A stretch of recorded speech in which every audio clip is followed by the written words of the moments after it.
In a significant meeting of political figures, Jammu and Kashmir Chief Minister Umar Abdullah visited the residence of Agha Sultan, Chairman of the Central Relief Committee and General Secretary of the Karnataka Pradesh Congress Committee, for a casual courtesy call.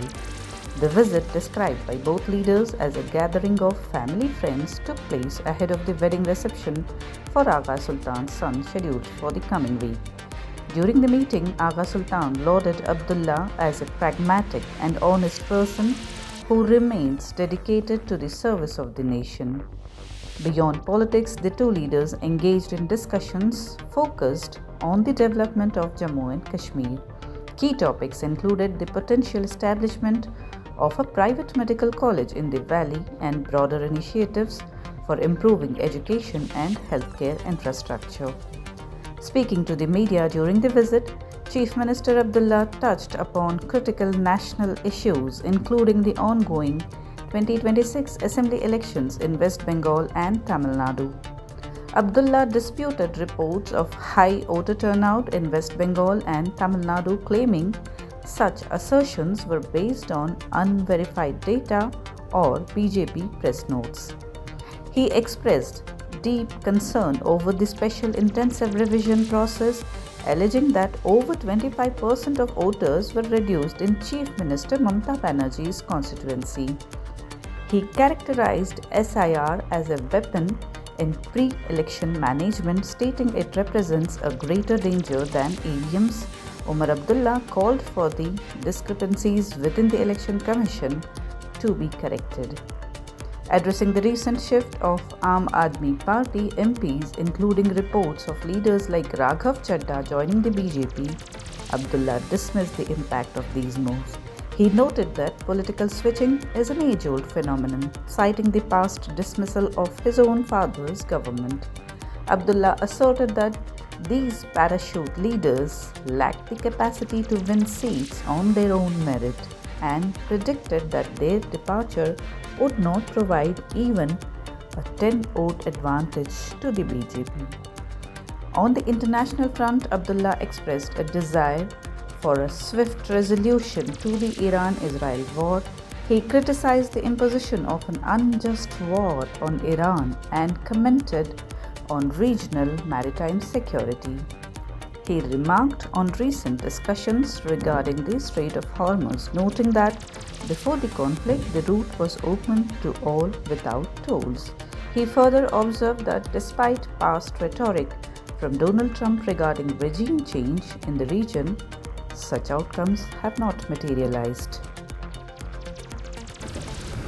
सिर्फ वो लोग कह रहे हैं जो या तो BJP के तरफ से जो भेजा हुआ प्रेस नोट है वो छाप रहे हैं या जो इन आंकड़ों में गहराई से नहीं गए। वेस्ट बंगाल में अगर वोटरों की तादाद देखी जाए तो उसमें कमी आई है, परसेंटेज में बढ़ोतरी आई है क्योंकि आपने वोटर कम किए हैं। SIR की बदौलत इतने सारे वोटर आपने निकाले हैं कि जब पिछले इलेक्शन के मुकाबले इस बार वोटरों की तादाद कम हो गई है, परसेंटेज बढ़ गया है। तो ये बीजेपी वाले सिर्फ ओवरऑल परसेंट के बारे में लोगों को बता रहे हैं, ये नहीं बता रहे हैं कितना बड़ा हिस्सा बंगाल का जो है उनको इलेक्शन और वोट से महरूम रखा गया है। और तमिलनाडु में भी कोई ख़ास मतलब इतनी बड़ी बढ़ोतरी नहीं आई है, वहाँ पे भी जो है कहीं ना कहीं कुछ शिकायतों की गुंजाइश रखी है इन लोगों ने। तो आपको लगता है कि SIR एक वेपन की तरह इस्तेमाल हो रहा है? मुझे आप खुद बताएं, ममता बनर्जी की अपनी कॉन्स्टिट्यूंसी में 25% वोटर कम किए गए हैं। वेस्ट बंगाल में 70 सीटें ऐसी हैं जहां पिछले इलेक्शन में जितना बीजेपी का मार्जिन था हार का, उससे ज़्यादा वोटर जो हैं वोटर लिस्ट से बाहर निकाले गए हैं। मतलब कि 70 सीटों पे मार्जिन आपने निकाल दिया। अब अगर ये वेपन नहीं है तो क्या है? इसलिए मैंने हमेशा कहा है, मैंने कहा ना, हमें डर इस बात का नहीं है कि मशीन में धांधली होगी, क्योंकि मुझे मशीन का इतना नहीं है खतरा जितना प्री इलेक्शन मैनेजमेंट में ये लोग करते हैं, डिलिमिटेशन में और वोटर लिस्ट में धांधली।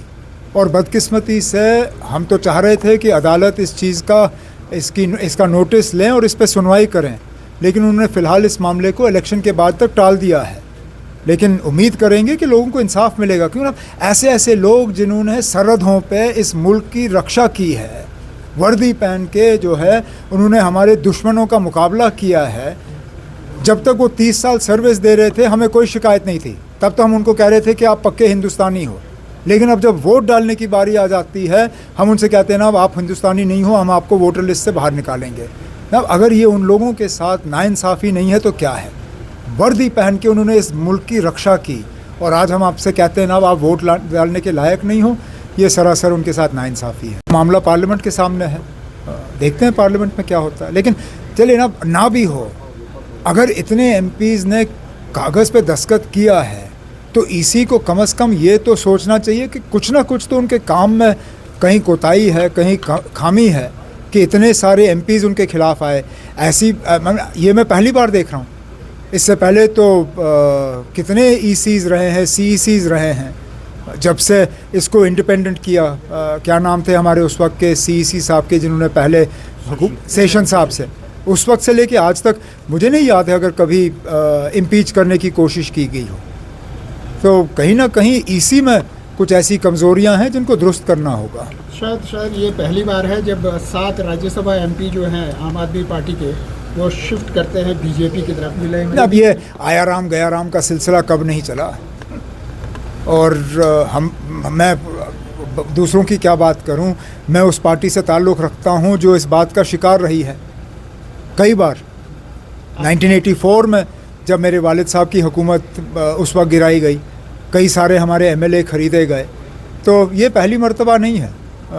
हुकूमत जो तंजीम अपने आप को हुकूमत में पाती हैं, बीच बीच में बदकिस्मती से ये चीज़ें हो जाती हैं। अब आम आदमी पार्टी मैं अपनी जगह ये कहूँ कि ठीक है ये लोग चले गए, लेकिन आम आदमी पार्टी को फौरी तौर इसका थोड़ा सा नुकसान होगा। लेकिन आप खुद देखिए, अब इनमें से एक भी ऐसा नहीं है जो अपनी सीट खुद जीत सके, एक भी नहीं। ये सारे जो हैं राज्यसभा के ज़रिए पैराशूट होके आए हैं। मुझे नहीं लगता है इनमें से एक भी अपनी ताकत पे पंचायत इलेक्शन जीतने के पोजीशन में हो।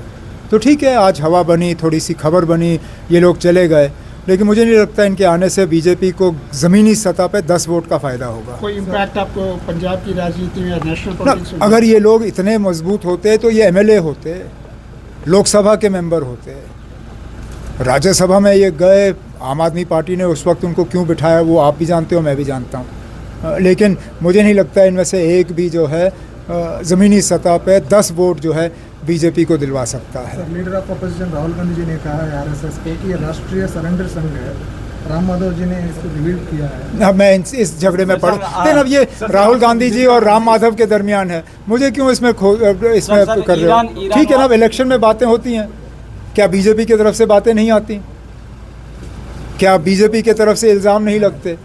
हम सब करते हैं ना, अब इलेक्शन में हम इल्ज़ाम लगाते हैं। ये सिलसिला रहता है, और वैसे भी पुरानी लड़ाई है कांग्रेस और आरएसएस की। तो आपको क्या लगता है कि राहुल गांधी जी आरएसएस की तारीफ़ करेंगे? नहीं करेंगे, वो मुखालफत करेंगे, जिस तरह आरएसएस राहुल गांधी की मुखालफत करता है। ठीक है, ईरान वार के बाद क्राइसिस बरकरार है फ्यूल और गैस को। अब हम तो यही उम्मीद करेंगे और अल्लाह ताला से दुआ करेंगे कि ये जंग जल्दी से ख़त्म हो। इस जंग की कोई बुनियाद नहीं है, कोई वजह नहीं। अभी तक अमेरिका और इजराइल के तरफ से हम ये समझ नहीं पाए कि आखिरकार ईरान पे हमला हुआ क्यों, सुप्रीम लीडर जो है उनको शहीद क्यों किया गया, उनके घर वालों को इस तरह शहीद क्यों किया गया, इतने बेगुनाह लोग क्यों मारे गए, क्या हासिल किया उन्होंने। पहले तो ट्रंप साहब कह रहे थे मैं रजीम चेंज कर दूंगा, अब रजीम भी चेंज नहीं हुआ। फिर ट्रंप साहब कह रहे थे मैं वो समुंदर खोल दूंगा, जो समुंदर जंग से पहले वैसे ही खुला था। तो उनके जंग के वजह से समुंदर बंद हुआ, जिस समुंदर को आज वो खोलने की बात कर रहे हैं। पूरी दुनिया को उन्होंने जो है परेशान किया हुआ है। तेल की कीमतें बढ़ रही हैं, तेल का सप्लाई कम होता जा रहा है, कई चीज़ें जो हैं ज़रूरी चीज़ें वो अब उनकी कमी हो रही है। हम तो ये उम्मीद करेंगे कि जल्द से जल्द जो है ये जंग ख़त्म हो जाए और ईरान को इस जंग का कॉम्पनसेशन मिलना चाहिए जो उनको नुकसान हुआ है, क्योंकि ये जंग उन्होंने शुरू नहीं की, ये एक नाजायज़ जंग उनके ऊपर ठोसा गया है और उनको इस जंग के लिए जो है जो उनको नुकसान हुआ है, माली नुकसान, जानी नुकसान की कोई कीमत लगाई नहीं जा सकती, लेकिन तब भी उनको ईरान को इस चीज़ का कॉम्पनसेशन मिलना चाहिए ईरान और अमेरिका और इजराइल की तरफ से। सीज फायर की बातें हो रही हैं, लेकिन ऐसा ज़मीनी हकीकत तो अब देखिए ना, हम तो सिर्फ दुआ कर सकते हैं, उम्मीद कर सकते हैं। बातचीत तो अमेरिका और ईरान ने करनी है। अब अगर हमारा पड़ोसी मुल्क इसमें कोई अच्छा रोल अदा कर सके तो अच्छी बात है, करें। हमें एतराज़ नहीं होना चाहिए। हमें तो सिर्फ इस बात से गर्ज होना चाहिए कि जल्द से जल्द वहाँ ये जंग ख़त्म हो और अमन दोबारा बहाल हो। Dr. Umar Abdullah, the Honorable Chief Minister of Jammu and Kashmir, visited my house.